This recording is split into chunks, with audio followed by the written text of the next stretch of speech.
Are we truly alone in the universe? Or have visitors from the stars been among us for decades?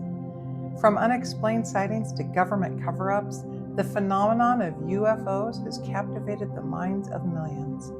And in today's video, we're diving into the mysterious world of UFO sightings, tracing their origins back to some of the most iconic events in history.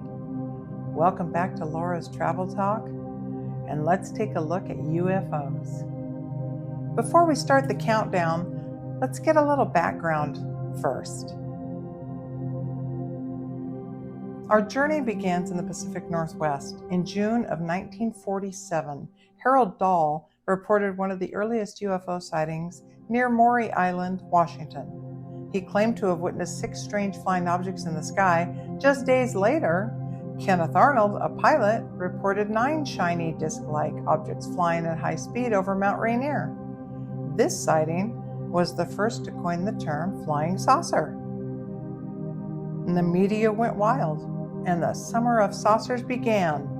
But this was only the beginning. Later that summer, in July of 1947, the infamous Roswell incident occurred. A mysterious object crashed near Roswell, New Mexico, sparking rumors of extraterrestrial visitors. The U.S. military initially announced they had recovered a flying disc, but the story was quickly retracted, claiming it was just a weather balloon. Was it a cover-up, or was it something more? Enter the Men in Black, shadowy figures that have been reported following UFO sightings and silencing witnesses. Their strange behavior, mysterious appearances, and threatening warnings have only deepened the lore around UFOs. Are they government agents tasked with covering up extraterrestrial evidence? Or something not quite human themselves? Now, if you're intrigued and you want to seek out the unexplained yourself, here are the top 10 places where UFO sightings have been reported throughout history. I've also included a map of the U.S. to show you the top hotspots, in case you want to drive through. Starting off our list at number 10 is Lubbock, Texas. In northwest Texas in 1951, the Lubbock Light sightings caused a media frenzy, with photos capturing strange formations. And you can see on those pictures they were in a V formation, and those were actual news media pics. Next, coming in at number 9 is the Mojave Desert in California. The vast open skies of the Mojave Desert are perfect for spotting unexplained phenomena.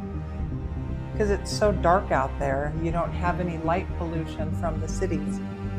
And then 16 miles north of Joshua Tree in Landers, California, is this giant rock. You see that thing? It's huge. And then what are those Mojave lava tubes?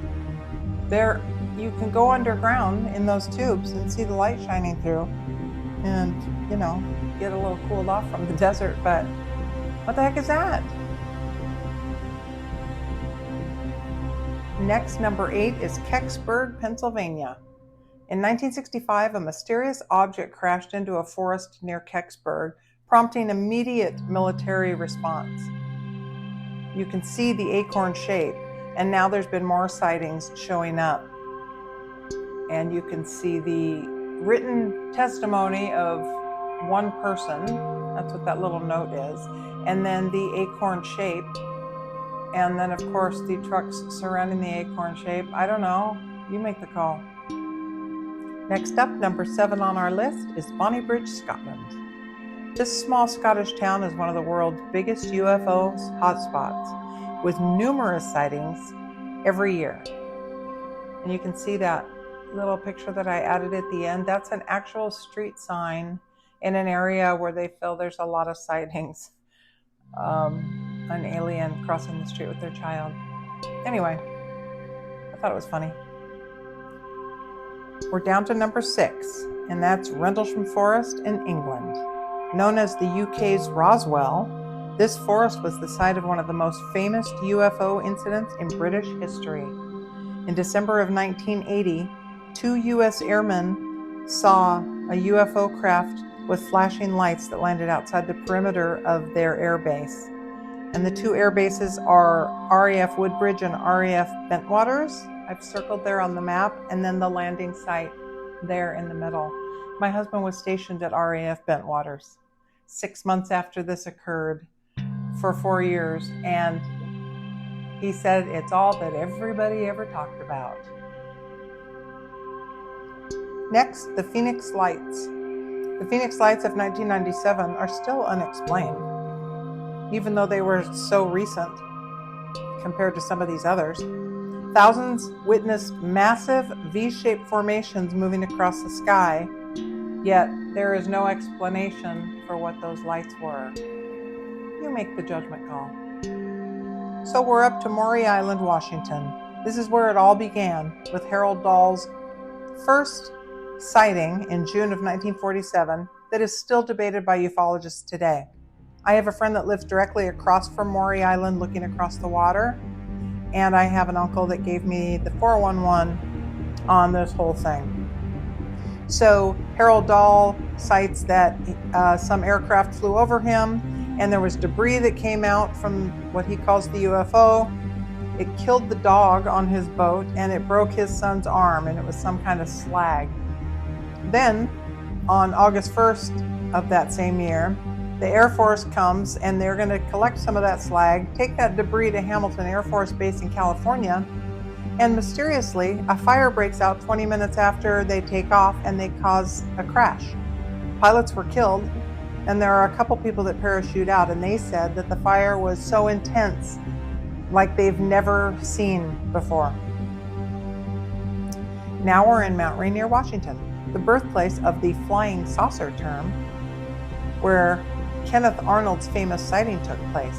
On June 24th, 1947, which is 4 days after the Harold Dahl sighting, he is flying his private plane and sees a saucer-like craft off about 15 miles away from him, and it's flashing, and he assumes it's another plane. When he looks around, all he can see is a jet DC-4 off in the distance, which is not flashing, and then it's gone. And the newspaper went into a frenzy and coined the term flying saucer from that event. So we're up to Area 51 in Nevada, one of the most talked about UFO sites in the world. It is one of the most secretive and heavily guarded sites on the planet. Many believe this is where alien technology is being reverse engineered.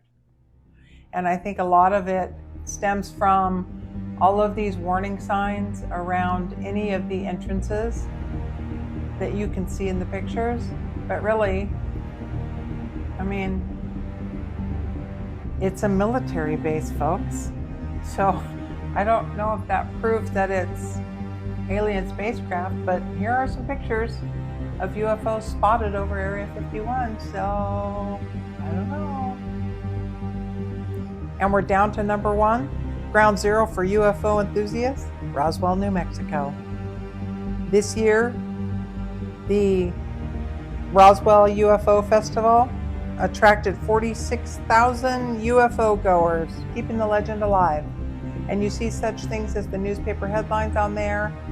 The body bag is a real catcher for people. And then President Truman at the Roswell site back when it happened. And then you move on to the comic side of it. You see somebody who designed a spaceship car that he drives to Roswell every year for the festival. And you can see that it is a major attraction for them. But the last picture is the one I really liked. For 2020, they created this poster that the alien has a mask on for COVID. It says, "You can keep your planet."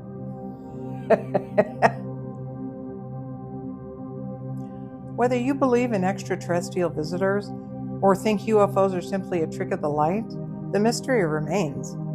From the sightings that started it all to modern-day encounters, the phenomenon is far from over.